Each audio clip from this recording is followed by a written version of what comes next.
I wanted to first talk to you about this ceasefire, but I didn't want to necessarily just talk about the details of it, although they are important. Upwards of 30 plus prisoners of war that the resistance in Palestine had taken after October 7th released in exchange for about 1,000 Palestinian prisoners being released. I wanted to talk to you about the role of the resistance here overall in pressuring this, because after the fall of Syria, there was a lot of ill feelings, a low mood. Israel was on the march and dominating, but report after report came out after the fall of Syria of Israel's exhausted army. And then the resistance, despite having Syria as no longer possibly a hub for transporting weapons, started to go on the offensive with numerous ambushes, including the most recent one, which took about 10 Israeli soldiers.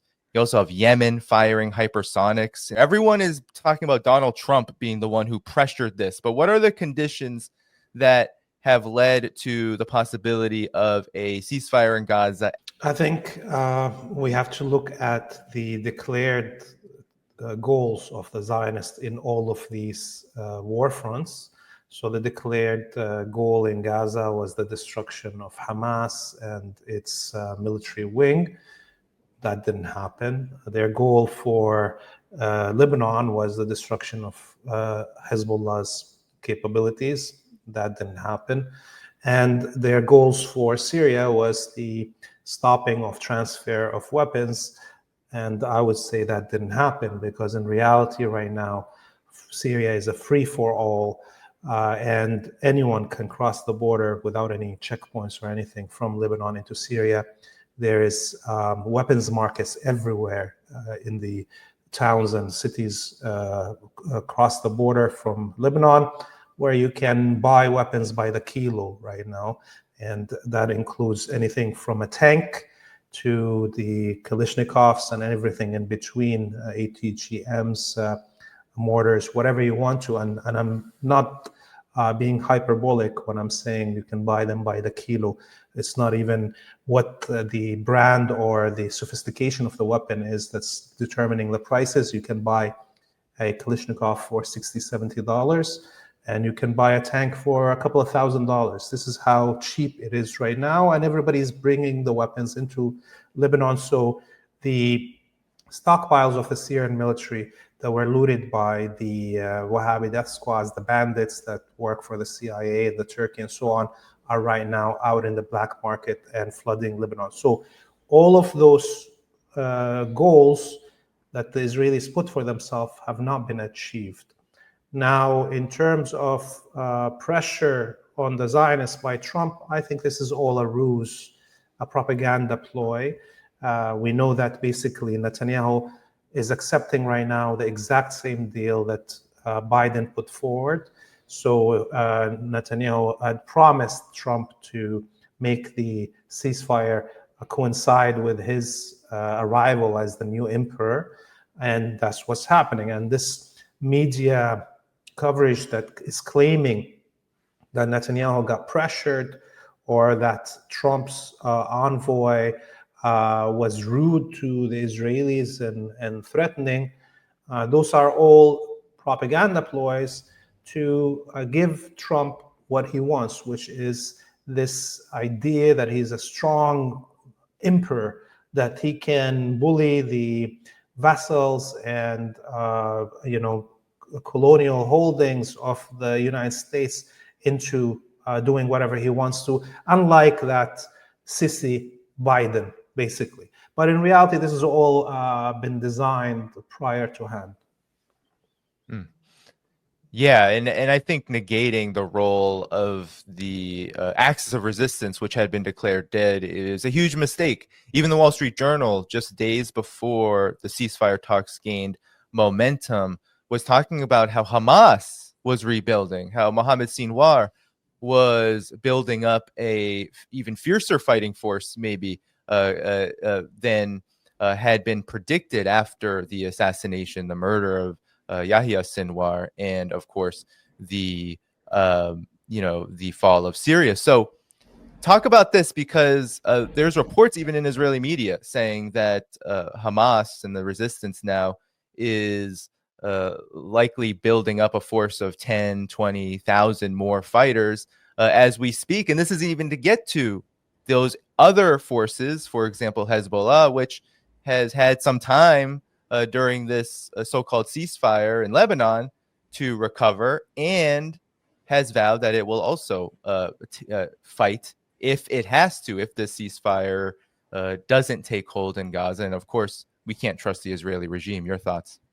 Yeah, so definitely now inside Gaza, any Palestinian that was, let's say, pacifist before the genocide and or critical of Hamas and Islamic Jihad or any of the parties that carry arms in resistance, having lived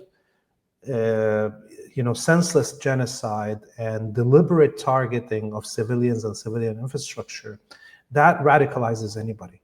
And we've seen many social media posts by people saying exactly that. Hey, I was like for nonviolent resistance before, but seeing my family being killed, anyone that gives me a weapon, I'll carry it right now against the Israeli. That's the common, I think, feelings within the population in Gaza. And that is making it very easy for the resistance groups to recruit new members. And in fact, they probably have too many applications for people to join in comparison to, let's say, how fast they can absorb them and or how many personal weapons that they can hand over to these new fighters. And the Israelis are facing a different kind of fighters right now. Those who were trained before the genocide and the motivations that they had to fight the Israelis are different than the motivation of those who are survivors of this genocide and are choosing to carry arms, which have a much higher will to fight and to try to avenge their lost ones and their life that was lost under these conditions. So I think the strength of the fighters is now even more than it was before. And we see that playing out in these ambushes inside, the north parts of Gaza that are, historic, heroic actions that we see. The videos of are unbelievable, how these ambushes are being conducted. And, when we're talking about the north of Gaza, this is like an area that has been occupied for months now, ethnically cleansed completely, everything is broadly destroyed, and the Israelis are falling into these ambushes, including a few hours ago, there was another ambush. We don't know yet the numbers of dead. The Israelis called it like a security incident in the north of Gaza. But it's probably like the ones that was reported yesterday and the day before. At least, 5 to 10 Israeli soldiers are dead in those attacks. Yeah.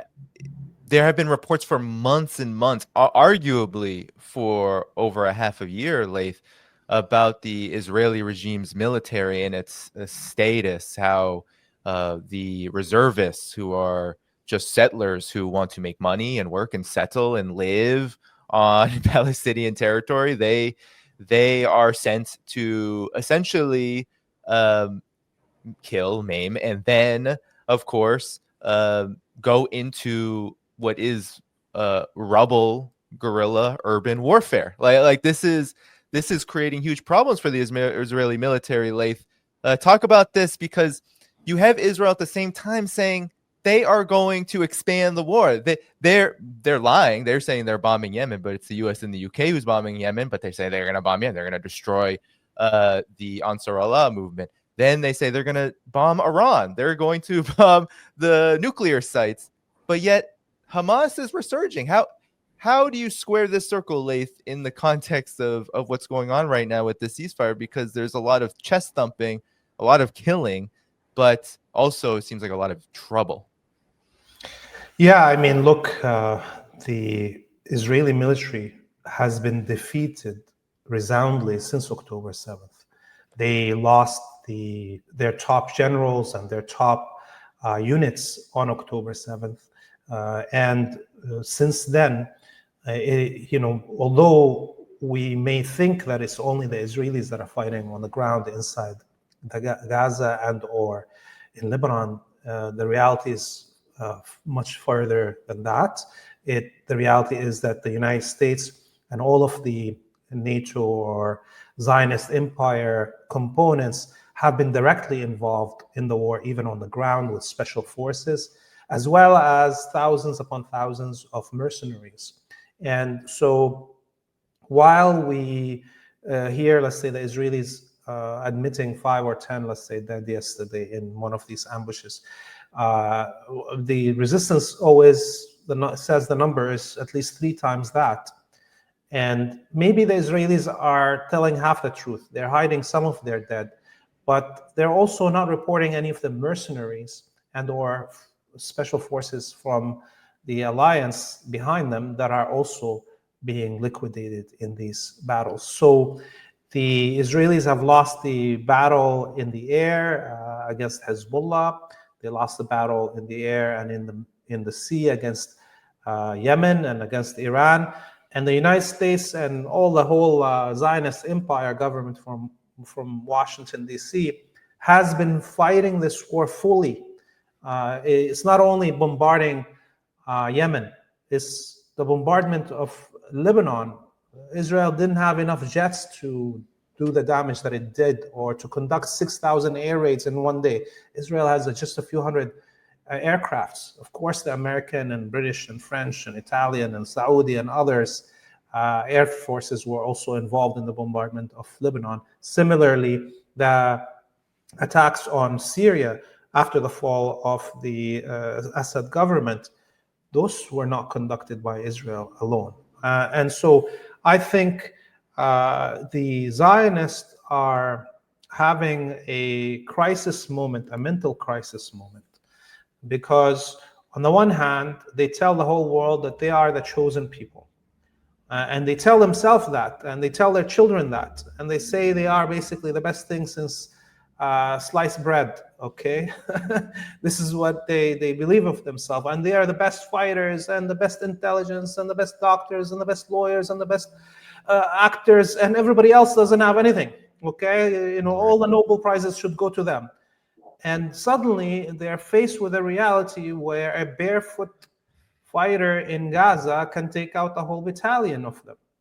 And the Yemeni resistance, thousands of kilometers away, can target their most important sites in minutes. So they're having this psychosis moment, and you can see it playing out in the social media. And how it's playing out on the ground is that these psychotic Zionists that are, being defeated when they're face to face with the Palestinian resistance or the Lebanese resistance, are taking it out on civilians. They're just, throwing bullets and grenades at random targets and feeling, returning their manhood somehow that way. This feels like Israel's Vietnam moment in many respects. As we're talking about this, Israel is actually attempting to expand the conflict, get deeper and deeper into war. And I want your thoughts on this. Norman Finkelstein, I have a lot of respect for Norman Finkelstein, but he makes the argument that this isn't a war. He said it's simply a genocide.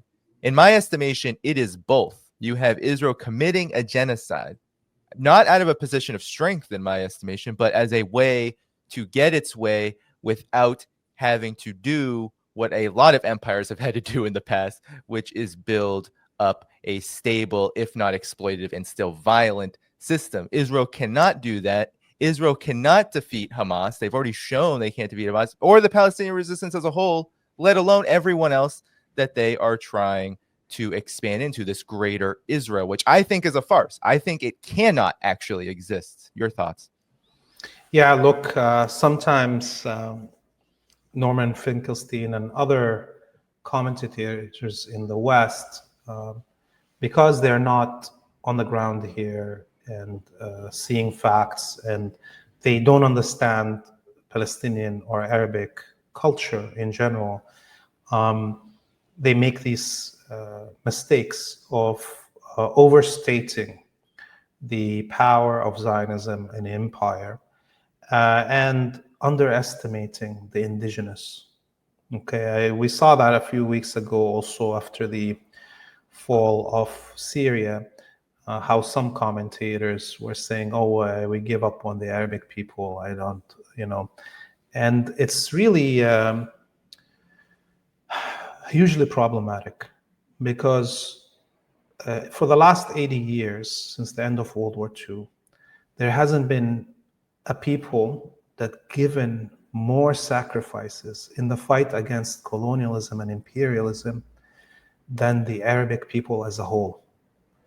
Millions of people in Algeria, in Libya, in Egypt, in Syria, in Iraq, in Palestine, in Lebanon, in Yemen, died in the battle against imperialism and colonialism and didn't give up yet.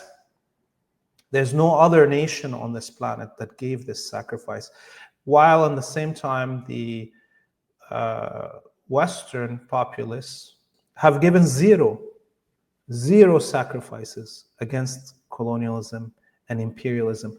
The best that I can expect from them as a Palestinian is to talk something supportive of my liberation. But I can never depend to ever sacrifice anything to carry arms against Zionism, like the Germans carried arms against the Nazis, or like white Americans carried arms with John Brown against slavery. Okay, up until now, 80 years, not one Jewish European carried arms against Zionism. So it's fine for me when Norman Finkelstein or other Jewish Westerner commentators stand beside the Palestinians and support our struggle. But I am not fine when they cross the line and they think that they can tell the Palestinians how to liberate themselves and or belittle us to a humanitarian issue. I don't need Finkelstein's pity and or any Jewish Europeans' pity. I need them to man up, to actually act in rebellious ways, not just talk. Talk is cheap. Let's see one Jewish European or one North American die for the liberation of Palestine. Yeah, well, it always certainly raises my eyebrows when I see a negation of the resistance. I think that is a huge mistake because on the one hand, yes, Israel has decimated Gaza, but at the same time, the numbers do not lie. And it's not even just numbers. It's also, we see it. They're recording it for us. The resistance is recording. They're telling us that they are fighting the Israeli regime, and they're doing it quite effectively. They, despite the technological prowess we see in the differences, we see that the resistance has grown and that the Israeli regime, the military, while it has the capacity to murder, it doesn't have the capacity to defeat any one of its so-called adversaries that stand in its way toward a greater Israel. Your assessment, Laith? Yeah, and they would have been defeated October 8th if the whole collective empire didn't come to save them. They would have ran out of weapons long time ago. They would have packed up and ran back to Europe and North America, these colonists, if the West didn't save them. While the Palestinians and the Lebanese, who did they have behind them other than Iran? There's nobody else. And Iran that is sanctioned and besieged. I mean, look at the huge, disparity between power and finances and weapons, and we're still at a standstill. So if only one component of the empire ceased supporting the Zionist colony, it would have collapsed. For instance, if Turkey, out of this imperialist domain, decided to stop the shipments of food and gas and oil to Israel, Israel would have collapsed within a month. If the Saudis and the Emiratis and the Jordanians didn't build a substitute supply route to the Sinai Canal, Israel would have collapsed. This is not talking about even the deliveries of weapons or anything. Without that, it would have collapsed. So the odds were huge. The odds are like 1,000,000 to 1 almost. And we're still at a standstill and drawing them into, into a draw, basically. This is unprecedented, I think, in terms of the odds and the successes, even though we are very sad. The genocide, we're sad. I am, as a Syrian, heartbroken that I've lost my homeland to the packs of wolves of the Wahhabi death squads that the United States controls. The odds were certainly grim when you look at it from the surface, but then when you see what has transpired, while there's been death, there's been destruction, there's also been just a reaffirmation of how you are having the ruling establishment of the empire itself talk about a war of attrition. A war of attrition. When I hear the words war of attrition, I don't generally think, oh, a resistance war versus a resistance, like anti-colonial resistance versus the most powerful military forces that have ever existed in human history. Generally don't think about that if you look at it from the outside, but that is exactly what has happened.